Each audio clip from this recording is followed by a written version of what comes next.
Señoras y señores, muy buenas tardes. Comienza Sobre la Mesa el segundo tramo informativo del Observador TV para recibir con muchísimo gusto al artista plástico Clever Lara. Nada que ver con Jaime Clara. La verdad que para mí que me confundan contigo es fantástico. Me siento tan... Recíprocamente. Pero, viste que las letras... Sí. Son muy parecidas. No, pero llaman a la radio. Suena, desde el punto de vista auditivo. Sí, claro, llaman a la radio y preguntan por Clever Lara.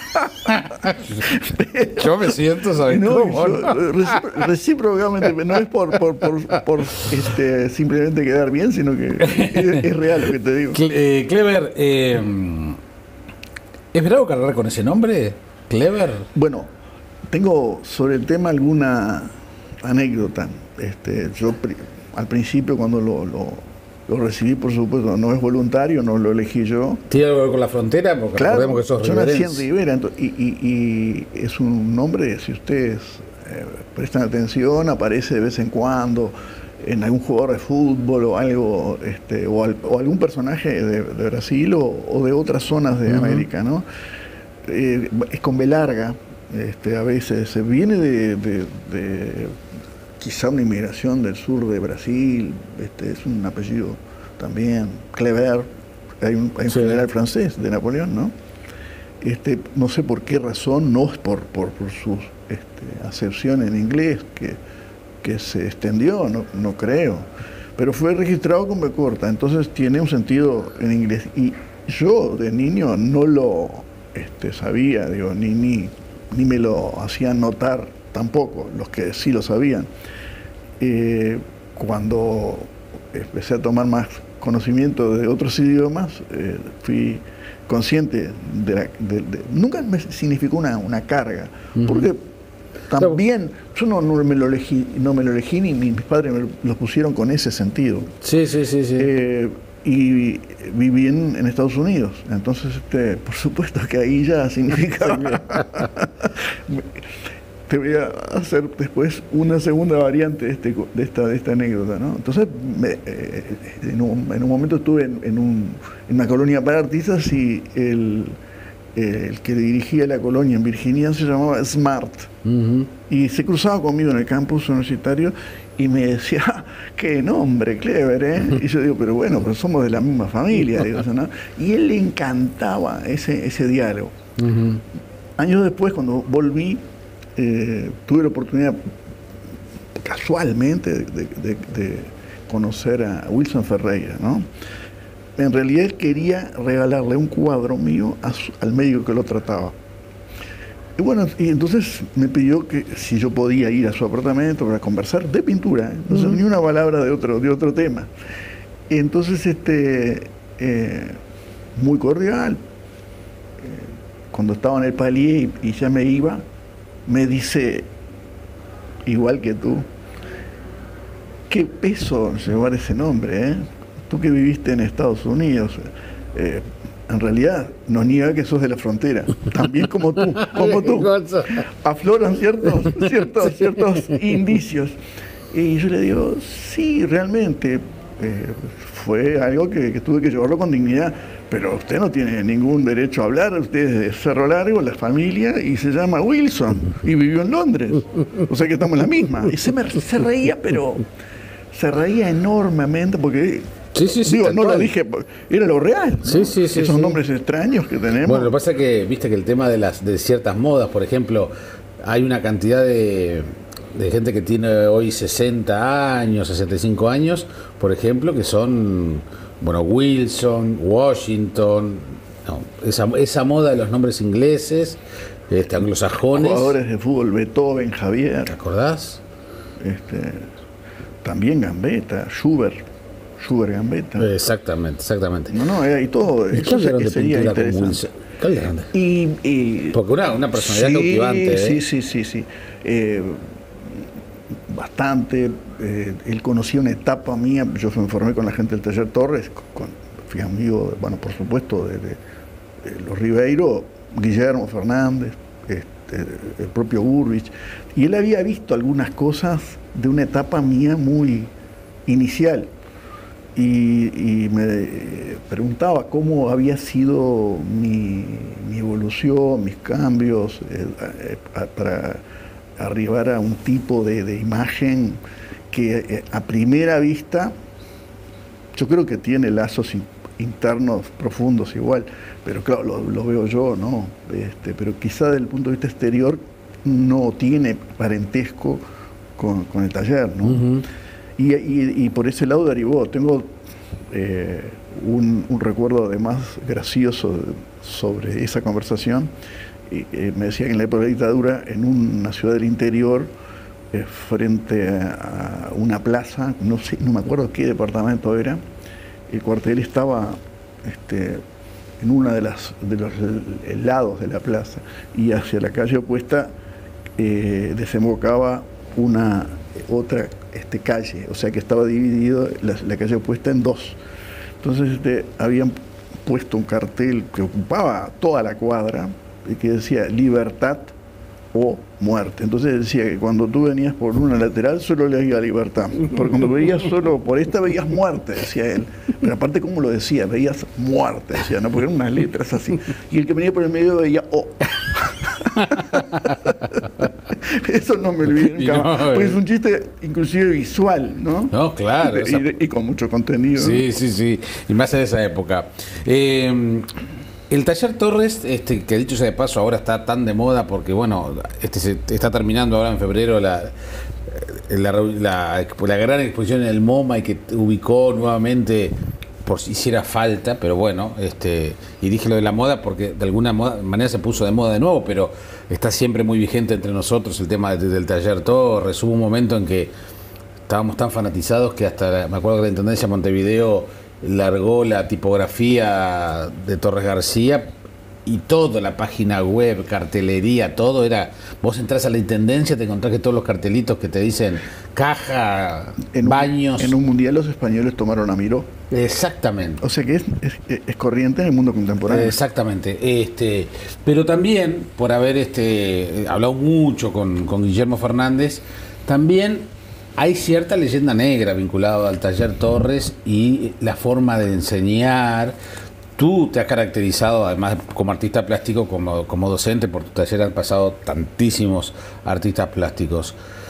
¿Era tan así la formación? ¿A vos te parece que la letra con sangre entra? No, yo no creo eso.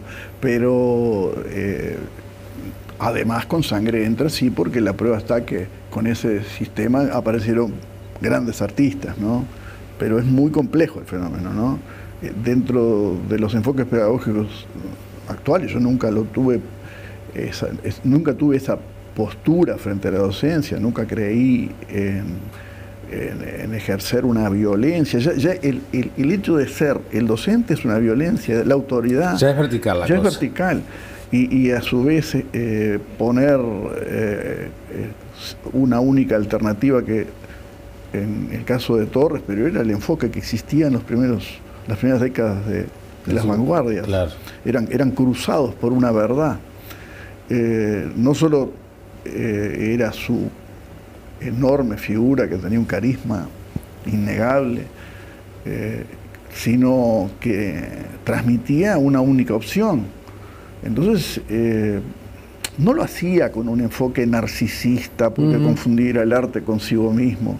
No, es fruto de una convicción profunda y sincera, y creo que esa es la parte que hace que las consecuencias no sean totalmente malas, digamos, ¿no? Porque para aquellos artistas con talento les transmitió una actitud frente al arte y determinados puntos de anclaje para el análisis que condujo a la aparición de extraordinarios artistas. Si Torres hubiera sido un mal docente, ¿cómo se explica que de ese taller aparecieron como 5 o 6 nombres que son de los principales de la historia del arte del Uruguay? Que no asumieron esa postura tan rígida. Igual no asumieron, pero sí tuvieron, en el cúmulo de cosas que Torres transmitía, algunas de ellas, que son las que me referí, esa convicción, una claridad enorme desde el punto de vista teórico frente a determinados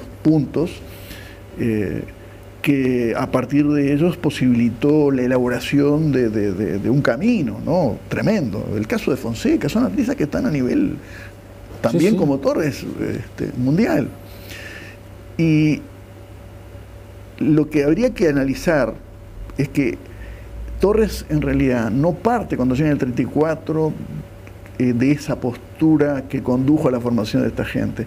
Él primero quiso abrir el taller para los que ya pintaban, y hubo muchos pintores importantes que fueron al taller de Torres, pero Torres quería a esta gente cambiarles absolutamente de posición frente al arte, y eso no dio resultado. Entonces, la última experiencia de Torres, que es breve, la del taller de arte constructivo, increíblemente Torres rectifica el camino y enseña a un conjunto de muchachos jóvenes que empezaban antes de los 20 años a trabajar, y les como mostró sin haber tenido ellos una experiencia previa del arte, lo que él quería transmitirle de las experiencias de la vanguardia, y eso dio resultado. En ese sentido, Torres fue perspicaz hacia dónde podía orientar el contenido de su enseñanza. Pero hoy día estamos muy lejos históricamente de la época que dio lugar a pintores como Torres. Claro. Por algo, la prédica después de la segunda mitad del siglo XX habla de la posmodernidad y la pérdida de estas certezas absolutas sobre una verdad única, digamos, ¿no? Yo no sé si viste la película Whiplash el año pasado, la del profesor de batería que enseña a un joven que en un momento, o sea, es tan exigente que en un momento le tira la batería por la cabeza, literalmente. El profesor terminó ganando el Oscar a mejor actor secundario. Y bueno, llega un momento que también que le sangran las manos cuando toca. Digo, realmente tensa de tal manera la piola, pero claro, en su momento cumbre el alumno lo logró. Lloró, se retiró, se desencantó. Por eso es difícil. Terminó vendiendo hamburguesas, pero después redobló la apuesta. Viste que yo te dije en un principio, en eso, es muy negar que puede tener algún resultado, no lo digo. Porque de hecho, cuando tú me preguntaste la letra con sangre entra, yo te dije, bueno, algo es, claro. Seguramente. Pero no creo que sea el enfoque genérico para la enseñanza. Hoy justo se cumple fecha de muerte de Horacio Quiroga. Y yo cuando puse en Facebook la caricatura de Quiroga, elegí una frase de él del decálogo del perfecto cuentista, donde Quiroga apela a la originalidad y que no copie a los maestros, para tratar de sacar bueno y con su estilo a ese alumno, a ese perfecto cuentista. Sin embargo, se dio una discusión en Facebook justamente diciendo, no, al revés, copia a los maestros, porque justamente el copiar a los maestros después termina siendo a un artista libre. Nuevamente, tocas otra vez un tema que involucra no solo el tema del maestro, sino de pronto el estudio del natural. La gente que dice que copia de la naturaleza no ejerce la imaginación ni la creatividad. Es un enfoque primario, porque también cuando una persona tiene una percepción de la realidad, está lejos de ser algo objetivo y pasivo. En la propia observación de la realidad se activan mecanismos de múltiples órdenes que incluyen la imaginación. Bueno, pero cuando tú haces dibujás pintás esos rincones con escobas, con trapos, con juguetes sueltos, cuando pintás la mugre, porque hay algunos rincones tuyos que son literalmente mugre, son una maravilla. No, yo no digo que sea una maravilla. No, yo digo que sí. No, pero a lo que voy es que cuánto hay ahí que está agregado al dato objetivo. Pelado, objetivo. Claro. O sea, vos podés pintar esto. Es más, uno podría tener, si fuera un modelo, que muchas veces no es un modelo real lo que pinto, pero si fuera un modelo real y nos pusiéramos todos frente a ese modelo, gente que tuviera oficio y poder de observación, cada uno pintaría algo diferente. Claro. Pero es obvio que es así. Y quizá no, como de pronto no, en el caso de los otros, no el mío, no eligieron ese tema para trabajar, lo ven desde afuera sin ningún interés y no le agregan cuando lo hacen nada de la carga que puedo tener cuando yo lo pinto, porque yo lo pinto con una intencionalidad, porque lo elijo, claro. porque es un vehículo para que saque otras cosas. Exacto. Es como en el periodismo no hay temas ni buenos ni malos, sino cómo los tratás. En realidad no es el tema, es la mirada lo que importa. Y bueno, y en el arte es es cómo es la mirás. mirada, es la mirada. Sí, claro. Y sin decir que el tema no tiene absolutamente nada que ver, no, está claro. Tiene, pero no es el factotum de algo. Cuando te dicen, ¿cómo pintas eso? Es que vivo, lo tiene frente a sí. Esa pavada que puede decir una persona que nunca hizo nada. Y lo pones frente a eso y puede pasar la vida entera y nunca va a pintar eso. Bueno, yo cuando critican a Picasso y me dicen, la palomita de Picasso son dos rayitas. No. Para llegar a esa palomita, mirá toda la vida de Picasso, porque además no la hizo a los 10 años, la hizo cuando tenía 80, 70 años. Lo que tú decís está vinculado con otro prejuicio, que el valor de algo está asociado a la cantidad de trabajo, que se evidencia en la superficie, pero hay un trabajo de otro orden previo que condujo a esa síntesis, ¿no? Y que la síntesis, además, no es hacer menos cosas, sino hacer aquellas que son significativas. A veces no pasa por sacar cantidad. Hay cosas que no se pueden sacar, si no se desnaturaliza lo que querés sintetizar. Claro. Entonces, sobre la palabra síntesis hay otro malentendido, que se ve como menos. No es menos, es más cualitativamente. Sí, pero claro. Que significa sacar lo que no contribuye. Lo que pasa es que hay, y ya van 2 o 3 veces que haces alusión a los que dicen tal cosa, a los que miran. Porque hay prejuicios muchísimos en torno al arte. Entonces, muchos. los prejuicios los tienen los artistas y los tenemos los espectadores. Sí. Eso supone también falta de información, falta de educación. Entonces, ¿qué pasa con la sensibilidad? ¿Se educa? Yo creo que sí, la persona tiene que no parapetarse dentro de sus convicciones, sino dejarse ser, no ir, el prejuicio justamente es un juicio previo, no ir con una conducta predeterminada frente a todas las cosas. Yo he ido a muchas bienales, las bienales están llenas, las bienales de arte en el mundo, ¿no? San Pablo, Venecia, llenas de cosas que la gente diría, qué raro, ¿qué es esto? Y yo no me excluyo del observador común frente a muchas de esas cosas. Por favor. Pero nunca voy con un desdén previo. Hay un libro interesante de un escritor, un filósofo español, Esquirol se llama, que se llama La mirada atenta. Y Augusto Torres, ya que estamos en el taller, era una persona así. Se cuenta de él, un médico amigo, fue a una exposición, el médico tenía contacto con la pintura, pintaba alguna cosa, pero no era gusto, ¿no?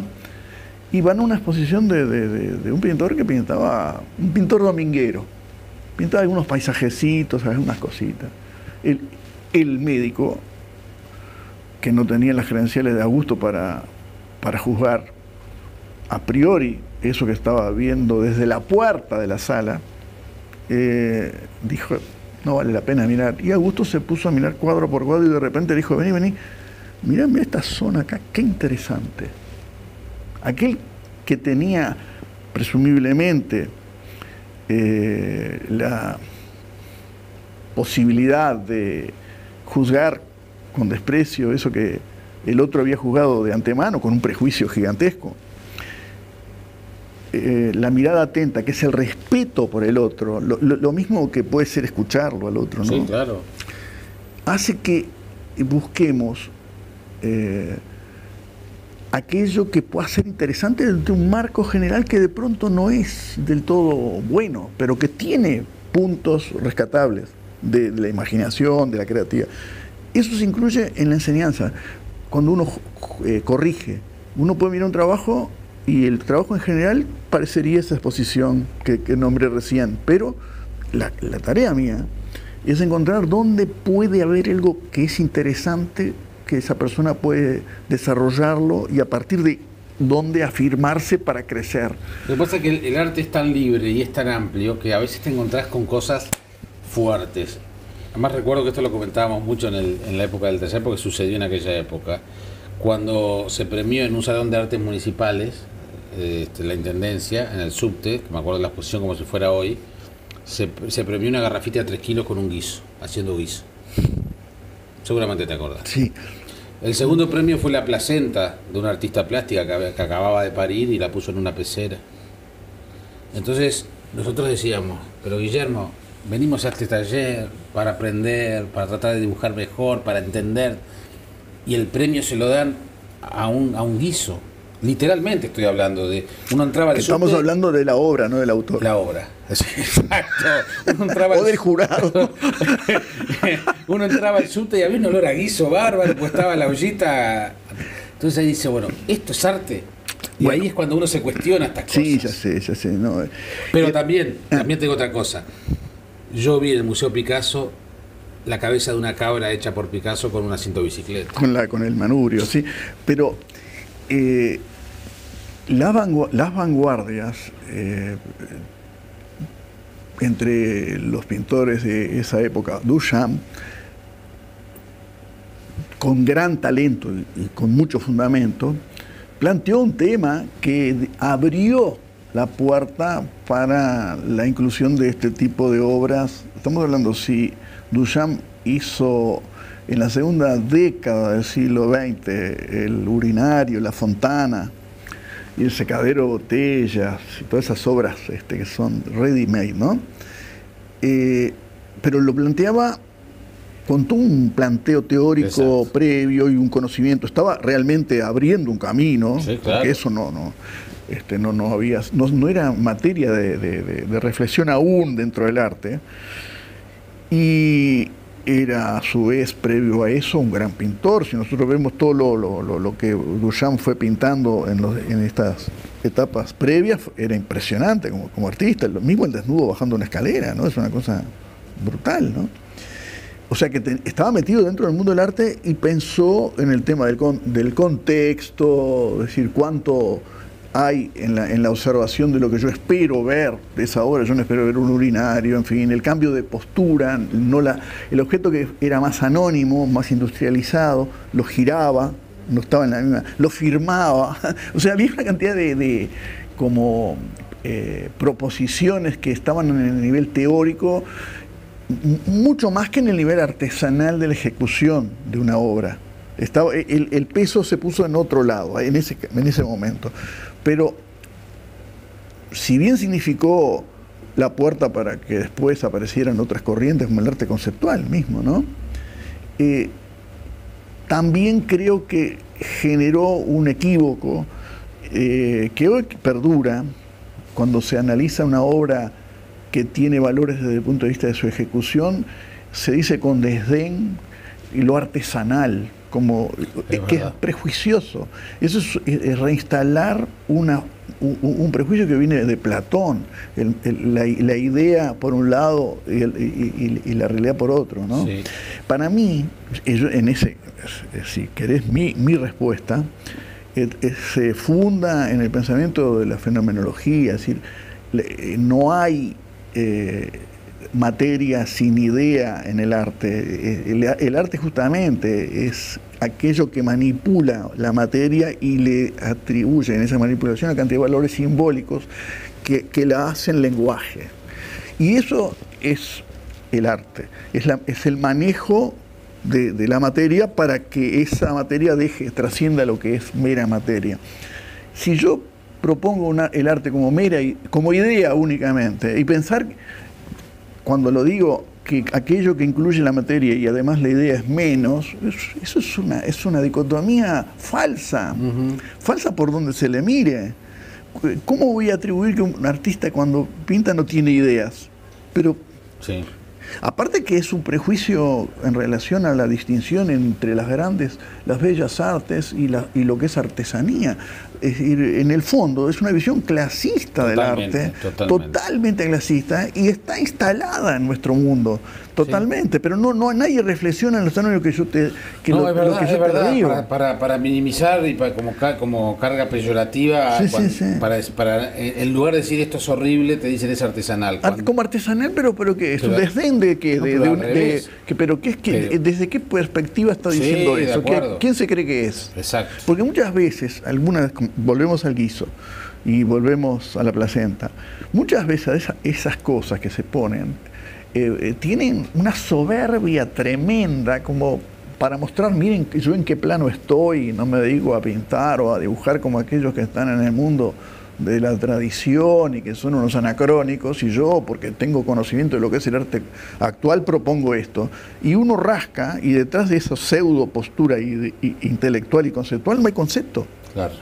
Cuando un arte que se propone conceptual no tiene concepto, no tiene de lo que se precia. Claro. No tiene nada. Exacto. Es meramente un desplante soberbio de alguien que lo único que quiere hacer es llamar la atención. Exactamente. Pero no tiene con qué llamar. Entonces, como no puede hacerlo por otro camino, lo más fácil es juntar una placenta y ponerla ahí. Recurre a la provocación. No me refiero explícitamente al ejemplo de estos dos, sino la actitud que conduciría a la opción esta. De acuerdo. En otros casos no. En otros casos, yo hablo, hay gente que en el camino que abrió Duchamp se generaron obras de muchísimo interés. Uh-huh.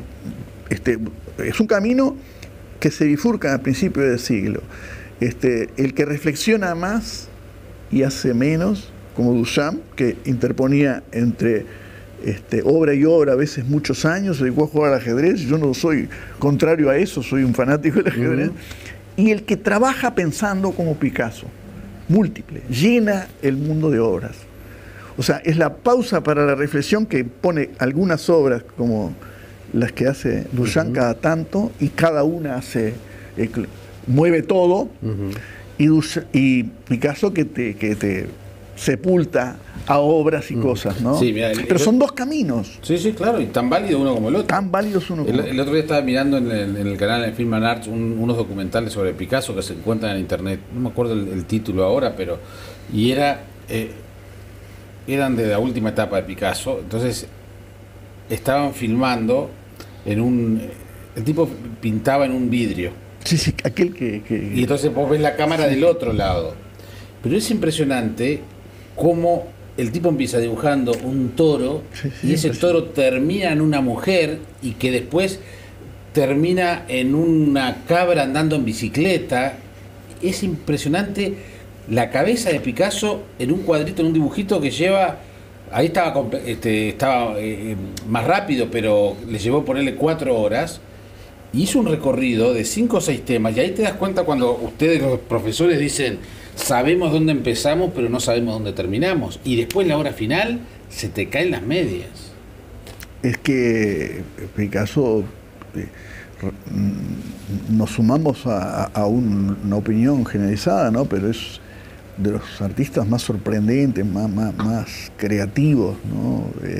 Menos prejuiciosos,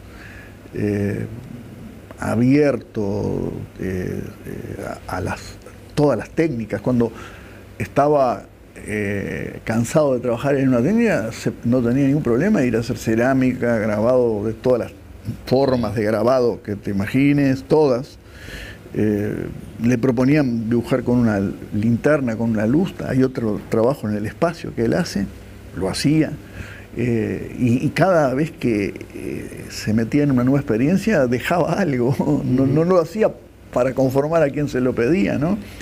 Quedaba la imagen esa, te queda grabada. Es impresionante, ¿no?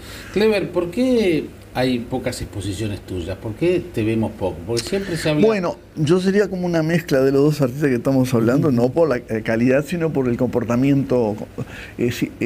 No soy como Duchamp, un conceptual o que dio origen al conceptualismo, porque me interesa, como te dije, la materia. Y por otro lado, no soy como Picasso, de que esté todo el día trabajando. Leo en arte, ¿no? En pintura mía, digo, ¿no? Dibujo y pinto siempre, pero leo mucho. No creo que tengas que apabullar a la gente con exposiciones. Bueno, tú no solo no apabullás, sino no creo en eso. Pero mostrás poco. Sí, bueno, pero no me muero por estar en el primer plano de la exposición, quiero decir, ¿no? ¿Y cuánto es en el arte? Digo, por ejemplo, cuando vos hablas con un escritor, te dice, bueno, la obra se cierra cuando llega el lector, la obra de teatro llega cuando hay por lo menos un espectador en la platea. La obra, el cuadro, la escultura, ¿cuándo se cierra? No, creo en eso, que cuando el público lo observa, estoy de acuerdo, cuando inclusive hay un conocimiento sobre la obra, no solo observarlo, sino criticarla, reflexionar sobre ella, estoy de acuerdo con eso. Quizá, simplemente para justificarme, para explicarte por qué tal vez a veces los periodos entre exposición y exposición se dilaten tanto, se deba a que yo nunca dejo de estar en contacto con el arte cada minuto, ¿no? Es decir, tengo muchos alumnos, mucha gente, en realidad estoy pintando todo el día, todos los días, mirando diferentes aspectos todo el día y leyendo sobre eso todo el día. Entonces me siento como que no estoy lejos. Si quizá no ejerciera la docencia, sentiría con más fuerza la ausencia de las exposiciones, ¿no? Pero como estoy todo el tiempo, es decir, por año hacemos 5, 6, 7 exposiciones del taller. Claro. Entonces yo estoy siempre con la gente haciendo cosas, ¿no? Claro. Y en cierta manera me veo indirectamente dentro de cada cosa. Pero sos consciente que a veces se te reclama. Yo sé, a veces se me critica de clases, o sea, que tendría que dedicarme a pintar y no hacerlo, no hacerlo. Pero yo creo que la actividad esa me representa. Me siento identificado con la relación con la gestación de cosas, el descubrir caminos. Es muy interesante. Yo no hubiera leído, estudiado muchas cosas de las que he leído si no fuera porque una persona me dio lugar a que me pusiera en ese camino, ¿no? Y eso de alguna manera me enriqueció. Siento, siempre lo digo, que tratar con una tela es un problema, ¿no? Por supuesto, y está bien, es interesante, hay que enfrentarse a eso, es como enfrentarse uno mismo a través de la superficie esa, en una especie de espejo, ¿no?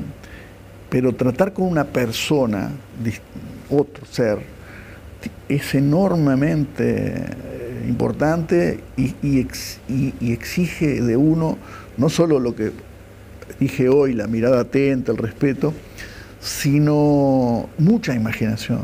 Para enseñar hay que tener mucha creatividad. O sea, la enseñanza no es una cosa rutinaria, deja de ser enseñanza. Claro. Cada persona es un problema, un mundo. Sí, claro. Y si tú lo tomas en serio eso, imagínate lo que significa. Es muy, muy rico. Además no estás enseñando matemáticas. No hay soluciones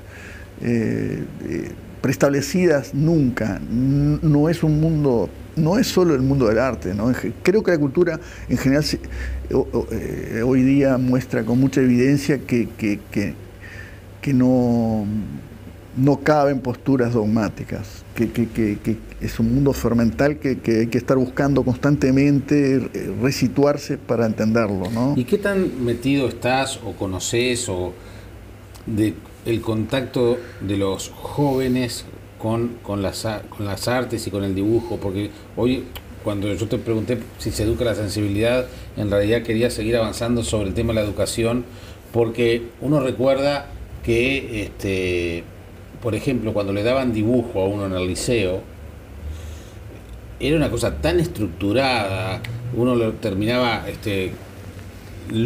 loco haciendo las proyecciones que nunca entendió. Te respondo. No, y entonces uno dice, esa es la forma de educar en lo que es la cosa visual. No quiere decir que no deba, en el caso de la enseñanza secundaria, es todo un tema, el replanteo de la enseñanza actual, claro. ¿no? Están en crisis hoy. Claro, se desconozca absolutamente lo que es la geometría. No creo que, aún en el arte, que no es la misma geometría que para la matemática. No, exacto. Las facultades que se requieren hoy para un docente son casi extraordinarias, ¿no? Y al mismo tiempo debe tener una humildad enorme, porque debe estar aprendiendo a veces de los propios alumnos. La docencia significa constantemente un intercambio de vivencias y hasta de conocimientos. Hoy los gurises que se criaron en una época de la tecnología completamente diferente a cuando yo era chico, niño, cuando aprendí, tienen para enseñarme desde ese punto de vista, sí, claro, más que yo a ellos, ¿no? Pero con relación a lo que se llama dibujo, que ya creo que, referido a la materia del liceo, ¿no? Parecería una cosa como, parece como pequeño, como título que englobe la disciplina, pero tiene que replantearse absolutamente toda la enseñanza, la observación que se hacía del natural, no ponía en juego las facultades que se requerirían exigir, establecer las relaciones entre las proporciones, para qué lo haces, los valores, para qué lo haces, cómo lo ejecutás, la importancia del trazo, no, es un valor expresivo. ¿Por qué dibujo con un lápiz? Porque el lápiz tiene un nivel de información en cada movimiento que hace que cuando haga el ejercicio expresivo con él, no se pierdan en ese ejercicio. O sea, el trazo es un elemento como la palabra que forma parte del lenguaje del dibujo. Entonces, quien enseña tiene que sensibilizar sobre el hecho más primario, ¿no? Es decir, eso conduciría a que se sienta lo que se está haciendo. Y se entienda. Que se entienda, pero entender no es algo separado de sentir. No, por eso. Porque si tú no sentís, es la relación entre papel, lápiz y para qué lo haces, y que importa que no hay una manera de dibujar, importa que tú expreses cosas en eso que estás haciendo, más allá de que expresen las proporciones y los valores. Hay un montón de otras cosas que no son el modelo, porque el dibujo no es el modelo. El dibujo es la relación entre mi mirada y el modelo. Exacto. Entonces, el énfasis esencial, yo creo que no se pone porque no se enfatiza en la naturaleza real de lo que se está haciendo. Lo primero que yo aprendí de Guillermo Fernández fue aprender a mirar. Pero claro, lo primero que me enseñó. Y después otra cosa.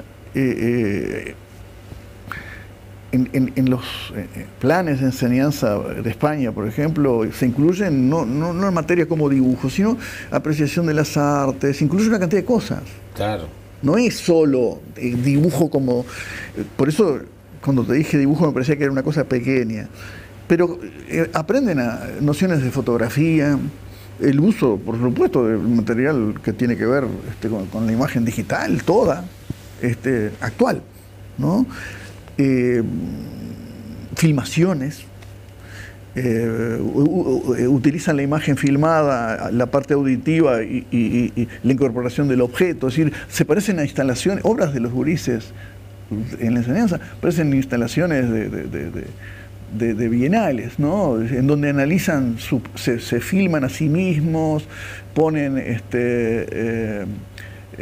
objetos que se ponen ellos disfrazados frente a una imagen, conviven con esa imagen de sí.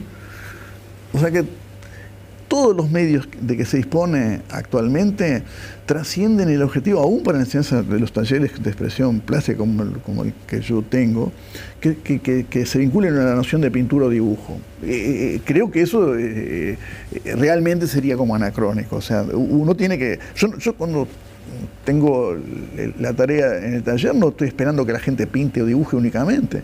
Hay gente que salió del taller que hace esculturas, otros que hacen fotografía, otros filman, hacen otras actividades. Pero lo que importa, y ahí estoy con los dadaístas, que la creatividad no se define por la disciplina que yo haga. Porque puede haber creatividad, decían los dada, en un basurero, en un tipo que barre la calle. Porque lo hace creativamente. Está en la calidad, en la creatividad con que se encare. Ahí la noción de artista también. El artista no es aquel que expone en las galerías necesariamente, no, está claro, ni que esté... Hay gente que es artista y está en disciplinas que la gente no cataloga como tales. El artista es aquel que crea y tiene imaginación. O sea, no importa qué actividad haga. Ahí estás conversando con tus alumnos, estamos viendo... Ah, mirá. En el taller. Sí, me encanta ese diálogo. Como estamos haciéndolo ahora, sí, sí, que la gente de repente te retruca cosas, me encanta eso. Yo no creo que la gente esté de acuerdo conmigo, Sí, sí. ¿no? Pero que sí que se ponga a pensar, ¿no? Ese fue el trabajo a raíz del encuentro del año pasado, ¿no? El homenaje que te hicieron. Claro, porque se cumplieron increíblemente, ¿no? Asusta pensarlo, 40 años, ¿no? De que estoy con la actividad del taller. Entonces, bueno, se enteraron la gente de Agadu y organizaron un encuentro. Vino el Mench, Vino el maestro. Vino un entrañable artista, ¿no? Qué grandeza de él, ¿no? Bueno, lo tuve acá 40 minutos conversando. Pero no es una bestia. Es una bestia. No, Estamos hablando de Menegildo Sábato. Pero a ese lo copiaba hasta de canto. No, pero ese es un crack. Pero viste lo que tiene él escrito en su escritorio, que tú lo mencionabas. No tenemos talento, lo respetamos. Sí, bueno, pero es brutal eso, ¿no? Ahí tenés la mirada atenta, la idea del otro. Bueno, pero no, yo no creo que ser modesto sea ser achicado, ¿no? Modesto, ¿sabes qué es? Entender. Modesto, si tú entendés de qué se trata, no podés ser nada soberbio, no podés. Yo siempre cito eso porque a mí me quedó grabado cuando fui por primera vez a su escritorio, al diario Clarín. Viste que él tiene papelito por todos lados, y una de las frases que pude leer y que me quedó grabada es: sea modesto, antes que usted naciera algunas cosas ya estaban inventadas. ¿Sabés lo que digo yo siempre? Pero siempre, yo escuché, eso lo dijiste por radio, yo te escuché de mañana en Sarandí hablando sobre él hace poquito, esa frase la citaste. Y pensé, siempre cuando conversamos con los gurises jóvenes, que por suerte van muchos al taller, es decir, hay una mezcla de edades brutal. Y quieren, como toda persona que empieza una disciplina, que le den bola, ¿no? Que llamar la atención, que presten atención. Empiezan a sufrir frustraciones porque no es aceptado en un concurso, sí, o esto o aquello, ¿no? Primero, que es un error creer que la evolución en un lenguaje deba pasar por la valoración, por los concursos, rechazos o premios. Hay que tener eso claro. Bueno, pero es muy difícil para gente que recién empieza, que está en un mundo... Y donde el concepto de competencia hoy es... Pero les digo, y eso lo relaciono con la frase de Hermenegildo, miren que cuando nosotros venimos al mundo, la cultura está conversando, y la conversación tiene miles de años. Por lo menos en Occidente, desde el Renacimiento, tiene 500 años, imagínense. Y yo no puedo pretender, es como que yo entrara en una habitación que la gente está discutiendo hace 500 años y grito para que me oigan a mí, y sin saber de qué están hablando. Claro, tal cual. Sin saber de qué hablan. Clever, ha sido un gustazo recibirte. Bueno, para mí, siempre es bueno hablar contigo. Aprendemos mucho. No, disfrutamos pensando cosas que me consta también a ti te interesan, que estás... como preocupado por las mismas cosas. Cuando iba por la carretera, te cuento y termino, hacia Rocha, a principio de enero, mediados de enero mejor, era como el 15, y tú lo puedes comprobar en los archivos. Yo acabo de leer Viralata. Sí, la novela de Fabián Severo. Y escuché el reportaje. Yo soy de la frontera. Con ese libro me emocioné mucho. Si tuvieras la posibilidad de, yo no lo conozco, de comunicarle mi admiración, y constantemente encuentro puntos de contacto. Acababa de leer el libro, cuando escucho, yo digo, pero no puedo creer, esto es increíble. Y fue una entrevista más muy sentida. No, impresionante. Aparte es un tipo de una creatividad, pero impresionante, por todo, desde el punto de vista artístico y humano, ambas cosas. Exactamente. Un gustazo, Clever. Igualmente, y nos seguimos confundiendo en la vida. ¿Cómo no?